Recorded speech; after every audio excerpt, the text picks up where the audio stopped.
In this episode, it's all about a Capitol 4th 2022 on PBS. Let's go!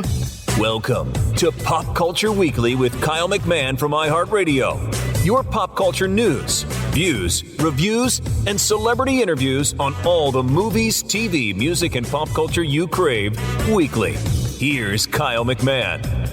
Hello and welcome to Pop Culture Weekly with Kyle McMahon. I, of course, am Kyle McMahon, and this episode is all about the annual PBS Capitol 4th concert 2022 live in Washington, D.C. I am here at the West Lawn of the U.S. Capitol, and it is an amazing show. It is rehearsals. I'm here for rehearsals for the 4th of July show, which will be tomorrow in podcast time. In real time, it'll probably be the day that or after that you're listening. So in any event, today we have got a whole awesome lineup of guests, including Jake Owen, country superstar, Mickey Guyton, love her, Andy Grammer, Broadway legend Cheetah Rivera, Loren Allred, Emily Bear. I mean, it is an awesome show, and I can't wait to get you started listening. So let's get right into it.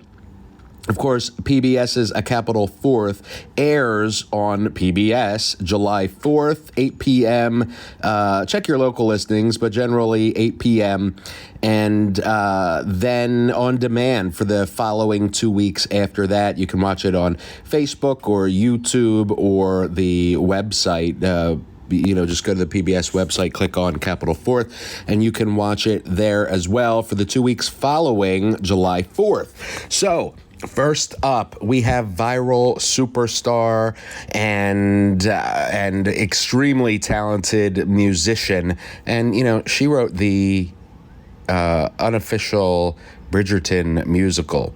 So she, knows a thing or two about music. Let's go in to our interview with Emily Bear.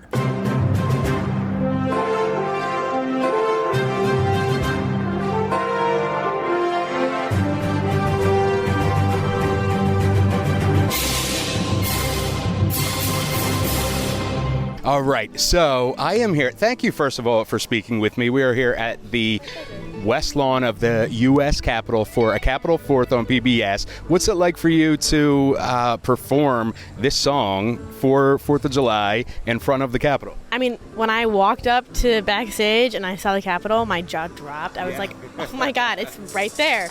But I'm super excited. It's such an iconic piece, such an iconic show. And to finally be back after COVID, it feels wonderful. And like any excuse to get together with a bunch of incredible musicians and like make music together makes me very, very, very happy. So, is this a song that you've have experience with, or it seems like a super difficult song? It is Peace, right? Is that what it's not the easiest thing I've played for sure, but I actually just learned it like in 2 weeks. Really? Because it's brand new. They're like, do you know how to play this? And I'm like, no, but I can learn. And so I've just been practicing my little heart out because I don't really play or perform classical music anymore. I was classically trained and I studied at Juilliard and everything, but I'm a composer mainly. So like I write music for TV and film and musical theater, and so it was really fun to sort of like just bring out the classical chops for this. I love that. And for TikTok, you have like just blown up, obviously. Like, what did you sit down and you were like, I'm going to blow up on TikTok, or were you just like, oh, I'm just going to do this video and like any other social? I mean, I don't think either of us expected the response from what we were writing at all, because like TikTok is so hit or miss. Like you could throw a million things in the wall and they could get nowhere, and then that one thing will stick. No, but seriously, like it happens to everyone too. That one thing just hit a nerve, and we just kind of kept going with it because we were having so much fun and there was nothing else to do, and it was COVID, and it was like we were just excited to be able to wake up and be excited again. And actually, little plug, we're coming and playing that entire album with the full National Symphony Orchestra on July 26th at the Kennedy Center. In D.C. At the Kennedy Center. That's so in awesome. 3 weeks. 3 weeks. Awesome. I'm so excited. I was going to say, is this the first time you're performing it live at a venue? This is the first time we're performing it, entirely live, and B, with an orchestra. Like, the music is extremely orchestral and very cinematic, but it's all like fake instruments that I programmed in my studio because we just did it for fun and had no idea it was going to go anywhere. And so I've been dreaming of hearing it with like people singing the music besides us, and then the entire orchestra playing it. So I'm so excited. And the NSO is incredible, and the Kennedy Center is like a dream venue, and so it's just, I'm so geeked. So geeked. Awesome. Well, you can see our friend right here, July 4th, PBS at Capitol Fourth, and then 2 weeks following on demand. Yes, this iconic stage where she is incredible. I was listening to her rehearsal, and she's just as good as she is everywhere else you've seen her. So thank you so much for hanging out with me. And your show, where can they get tickets? On the Kennedy Center website. I think it's also on the NSO website. And then easy, you can just go to me or Abigail's Instagram, and it's in our bio. Awesome. Cool. Thank you. She's so cool. She's so humble, and I'm so glad that she's just been rising. All right, next up, I love The Greatest Showman, and this person is the voice of Never Enough. She is extremely talented. She's been working with David Foster, the legendary producer and songwriter, and she has a brand new single coming out. So we're going to talk about all that. It's the one and only Loren Allred. What's up? First of all, thank you so much for speaking with me. I really appreciate it. Of course. So tell me, I got to start with Never Enough, which is an absolutely incredible song. How did that happen for you? Well, I was initially hired to sing the reference vocals for the female actresses. So the songwriters would have me sing the songs they wrote to show to the actresses so they could learn it and perform it in the movie. And then kind of in the final hour of the movie being filmed, they said, I think we're actually going to use your voice in the movie.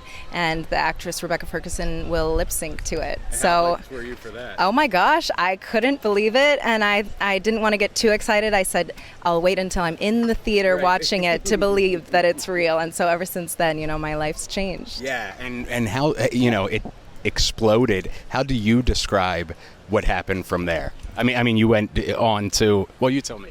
Yeah, well,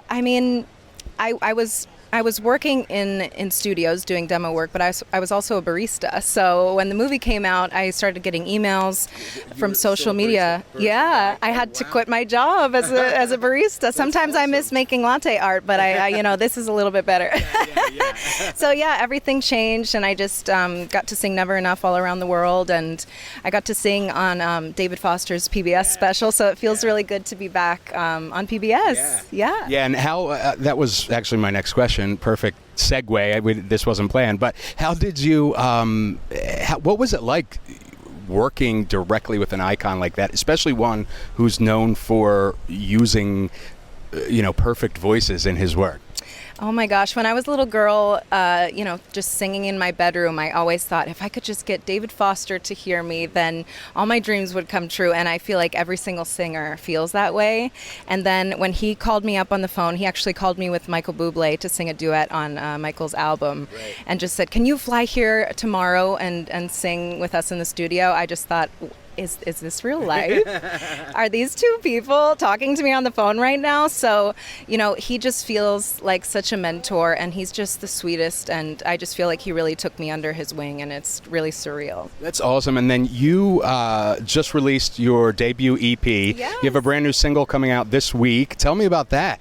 Oh my goodness. Yeah. During COVID, everyone in the music industry lost a lot of work, and we really didn't know when things would pick up again. And so I just got into my home studio with my co-writer, and we wrote my whole EP and put that out during COVID. So that was really, a bucket list moment for me. I couldn't wait to put out my own record, and that happened recently. And I have a new single coming out called Last Thing I'll Ever Need, which comes out on July 5th, so the day after the performance. So I'm really excited. And so you're here at, 4th of July at the Capitol, performing Never Enough. What does that mean to you to be performing such a song at such an event? I mean, it means the world because I've gotten to perform Never Enough, kind of featured on other people's tours and everything, and to just be called by PBS and be able to just perform it as myself here as an artist just really means a lot to me, and it makes me look forward to the future in a new way. Awesome. Well, thank you so much for speaking with me. And your single is out on the 5th everywhere, Yes, right? yeah. And she will be live here tomorrow on PBS. Thank you. Thank you. So talented. Oh my God, her voice is just absolutely incredible. All right, next up, it is Broadway legend. Silver Screen legend. I mean, she originated Velma in Chicago. She originated Anita in West Side Story. She was Aurora in Kiss of the Spider Woman. Sweet Charity. I mean, she is just a icon, a legend. Let's get into my interview with Chita Rivera. I am here with the legendary Chita Rivera. I thank Getting you. older by the minute. Aren't we all, though? But you are an icon and a legend, and I have to ask, what has made that so? You know, was it hard luck and determination? Like, what was it? What has made me last as long as I have is determination and luck. Luck. And you have to be ready. You have to be there. You have to be in shape. You just have to be ready when somebody says, do you want to audition for something? Or you'd be the perfect person for a role. You have to be ready to do it. And so I was ready. You know, I've been ready. You were born ready. Yeah, I was born ready. And for you, you know, doing something like introducing West Side Story, which is the 65th anniversary, just had the film last year from Warner Brothers. What does that mean to you here on, you know, in DC, doing something like that for a project that you originated 65 years ago? Well, you just said it. I mean, just to hear you say it. And it makes you quiet, you know. It makes you sure of, in the best sense of the word, sure of yourself. You know, pardon me, that you have a place. You know that you have done something that's important. And the example is the longevity of it, you know.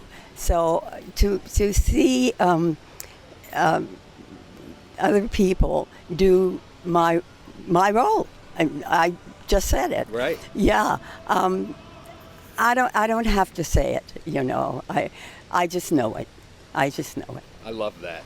And so you, you know, have achieved everything that there is to achieve in a career like Broadway and hit all of those heights in film, the stage, the screen.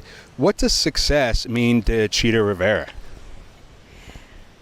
Longevity. I don't know. A success. To be able to be proud of what you've done, and to be an example for young people. That's the most important thing. To be a good example for young people. I can do this, so can you. You know. I love that. Yeah, I love that. It's a good image. It's a good image. Yeah, that's and that's something that we can all achieve, whether it's at, you Absolutely. know, whether it's on a giant movie musical, Absolutely. or if it's, you know, at helping, you know, as a therapist or whatever. Absolutely. It doesn't matter if you're in the business, show business or not, as long as you dedicate yourself to whatever it is that you want to do. You know, and you're a good example. Yeah. You have to be a good example. I love that. Cheetah, thank you so much. You are, as I said, a legend. Needs no introduction. Thank you very much.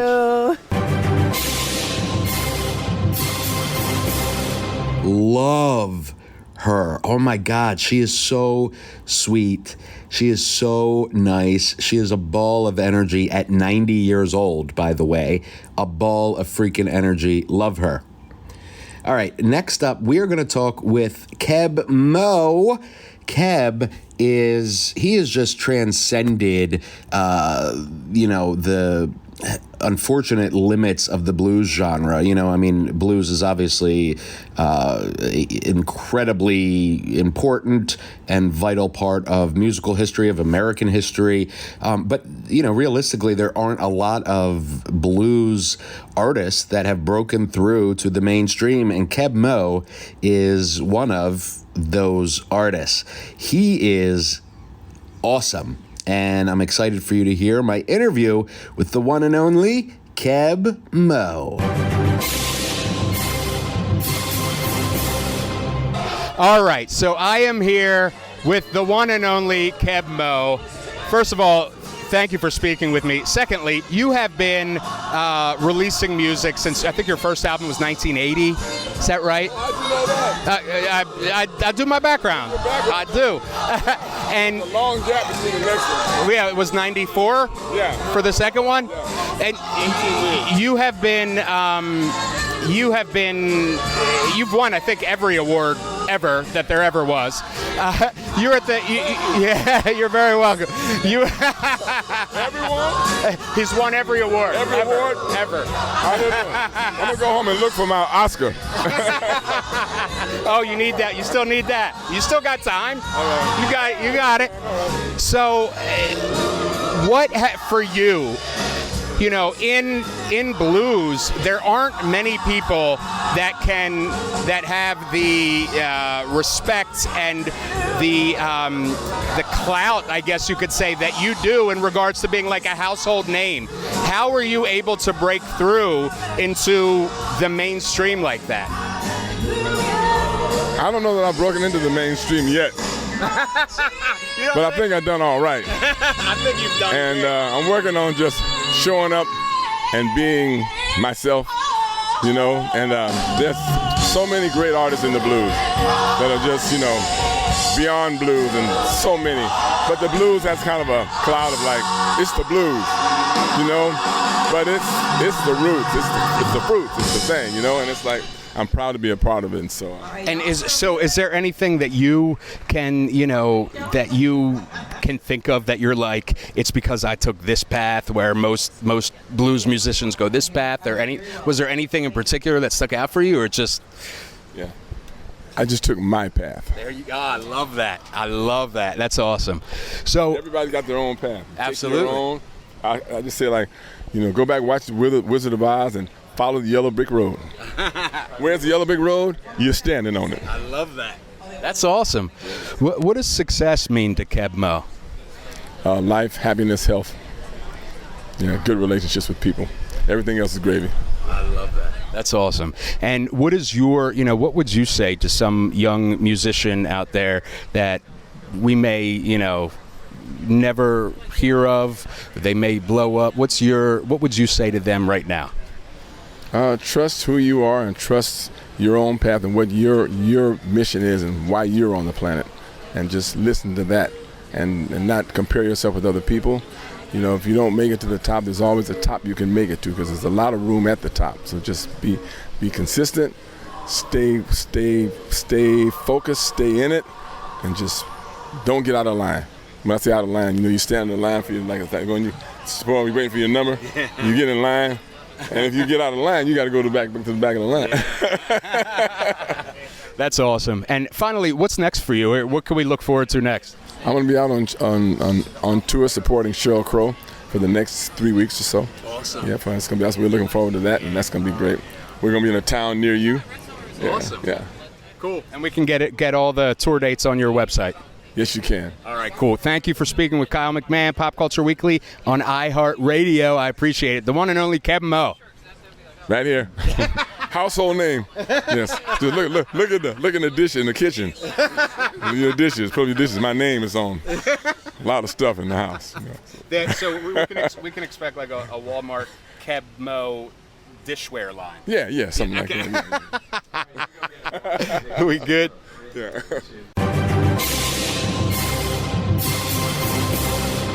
Wow. Keb, holy crap. This man is just a fountain of knowledge. He is, and he's a ball of energy. He is incredible. I love him. I'm so glad I got to talk with him. All right, next up, Mickey Guyton is hosting a Capitol 4th this year, and she's a trailblazer. She really is. She is the first black woman to break through in country music ever. She is writing her own story, and I'm so proud to be here for it. So let's get into my conversation with the one and only Mickey Guyton. So I am here live backstage at a Capitol 4th in Washington, D.C., West Lawn of the Capitol, with the one and only Mickey Guyton. How excited are you? I am so excited. I'm still processing it all. Like, I can't believe I'm hosting. Yeah. You know, I got to sing at it last year, and to be able to host it is just, it's such an honor. Yeah. It really is. And it's, I think it's exciting for the show. I think it's exciting for America that you are here representing both figuratively and literally, just doing your thing. I think it's really a special thing. Thank you so much. I feel truly, it's still unbelievable that I get to do it. Like, I'm still pinching myself. So you are really, I mean, you are a trailblazer in music, in country music. You're writing the book right now. What does that feel? Do you feel that weight, or are you you're just like, it's not a weight, or what? You know, I am an empath at heart, and world issues, they hit me more than most. So it's heavy for me. I lose sleep a lot over it, because it's not that I want to change anything, but I do want to change. I just want people to feel loved and included and accepted. That's really my only point and purpose. I absolutely love that. And so I'm so sorry. I'm getting distracted. All kinds of crazy stuff going on. So I'm distracted too. Don't worry. That was a funny experience. So your album, Remember Her Name, is absolutely incredible. The whole album is such a cohesive piece, but that the songs individually are powerful. I love it. What is that? Just you? Is that like, or did you intentionally? Were you like, I want to make something that is just off the grid?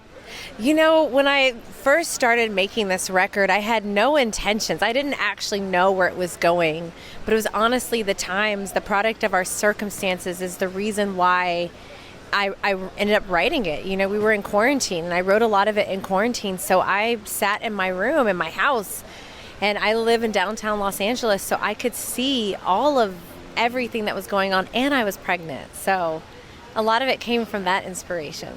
And you released Black Like Me, which is such a powerful song and such brave. I think it took such bravery. Were you nervous when or were you just like, screw it, I'm putting it out? I was absolutely nervous. When I wrote that song, I had zero intentions of it ever being heard. I wrote that song back in 2018. Wow, okay. Yeah, and I remember playing it for people, and they wouldn't get back to me about it, because it is an intense song. What is happening? I have no idea what's going on right now, but that's all right. What in the world? I don't even know.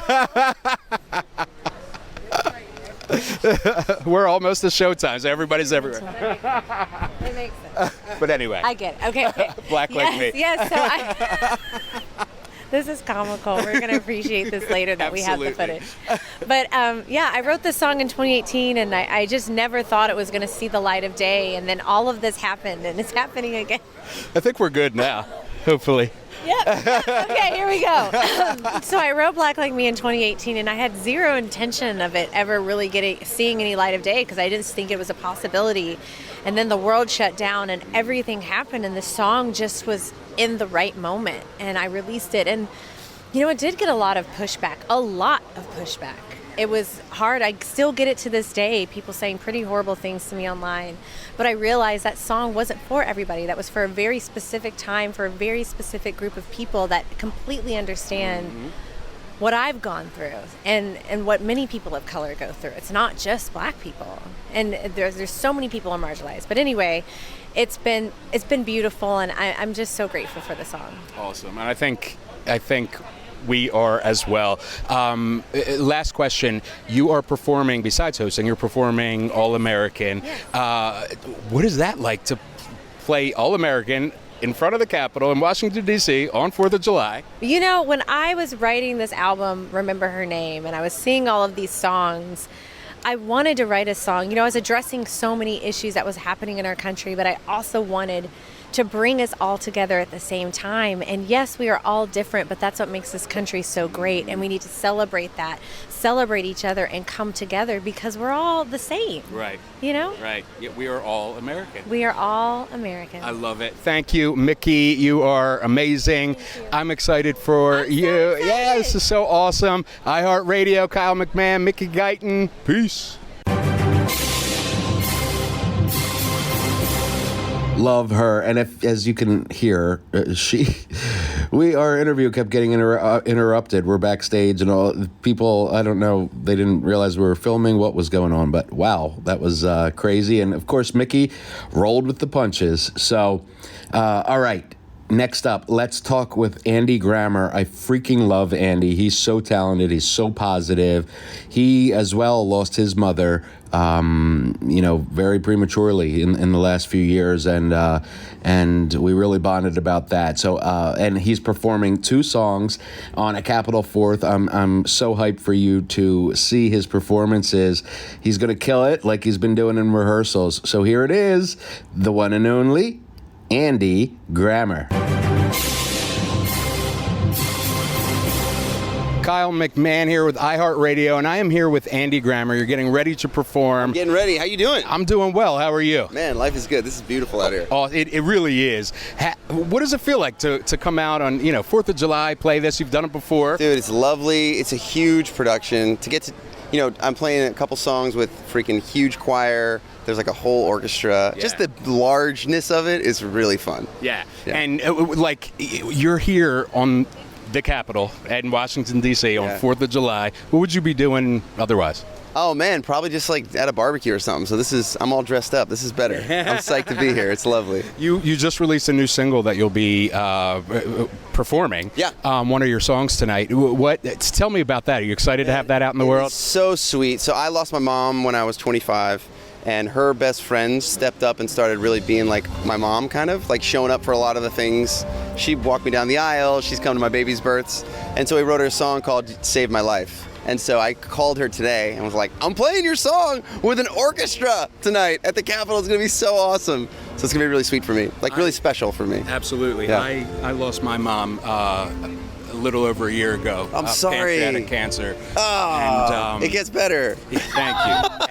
And she sees everything you do. Absolutely. And she loves the crap out of you from wherever she is. Yeah, I totally believe that. Good. I believe she's guiding me. And yeah. But you did an incredible song, which I listened to and made me bawl about your mom. Yeah. And it talks about exactly what you're saying. Yeah. How are you able to do that? Man, it's life. You really develop a sweet relationship. My relationship with my mother now is very different, but totally there and amazing and wild. So you're a year in? Yes. Man, you have it. All I can tell you is it will grow into something really beautiful. Know that. Awesome. Yeah. Awesome, man. Thank you so much. We'll have all of your stuff. When are we getting a new album? New album soon. Awesome. We'll have a new album. Thank you, Andy Grammer, iHeartRadio. Excited to be here. This is amazing. Peace. Awesome. Love Andy. Just such a positive guy. All right. Finally, This man is a country superstar. He has recently sold out the stadium in Philly, in my area, for his upcoming concert this summer. This man, oh my God, I just love him. Here he is, Jake Owen. All right, so I am here with the one and only Jake Owen, iHeartRadio. You are here performing at the Capitol on 4th of July. Your family's here. You're performing these awesome songs. What's that like for you? Well, it'll definitely be a memory that I will never, ever forget, and something I'll cherish forever, because my dad's 71 years old, cancer survivor. He's never been to D.C. before. My little girls have never been, my fiance. So this is a big moment for all of us. Not to mention just being here in an incredible night and celebrating America's birthday is a big deal. Absolutely. And you're on the road right now, and you're supporting, you have a giant career worth of a million hits, right? So what is that like for you to go out on the road and then do these songs and have all these people singing back to you, these big giant country number one? Well, I never dreamed, I guess I dreamed of playing music for a living maybe, but I never thought that people, like you said, would be singing the words. And just that music, I'll never forget calling my dad and dropping out of college to play music, right? And to be able to bring him here tonight and see and show him, hey, Dad, look, this has worked out, right? And we got to tour the Capitol, and we stood there and looked at the beautiful Capitol, and we're here in D.C. together. And to think that music has done this for me in my life, and people out there that are singing along have helped bring this life to me, is a big deal. So I appreciate everyone, and this is awesome. That is awesome. And finally, what does 4th of July mean to you? Oh, more than time I have right now to tell you. But my grandfather is a service member. He fought for this country and our freedoms, and just like all the men and women that are doing that right now, people that we've lost, for the freedoms that we have. Most importantly, everyone fought for this country because of the beauty that we have and our freedoms, our independence, and we're celebrating the birthday of this place tonight, and I'm excited, man. This is cool to be here, and I appreciate you guys taking the time to chat with me. Thank you. I appreciate you, and we are out. Jake Owen. Awesome guy, great performer, incredible songbook. And he, too, is performing 2 songs for 2022's A Capitol 4th on PBS.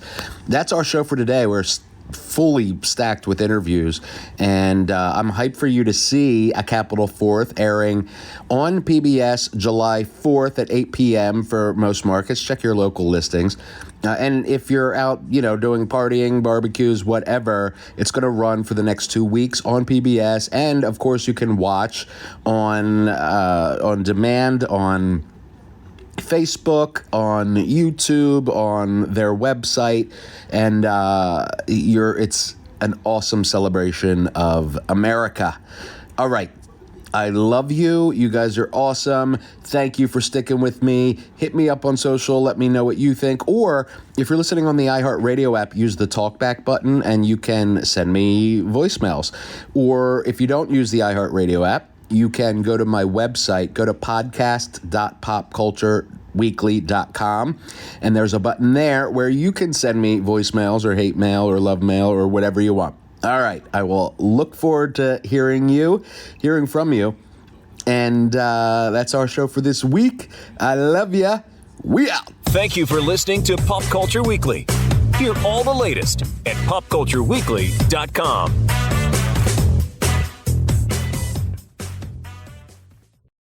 Oh, say, can you see?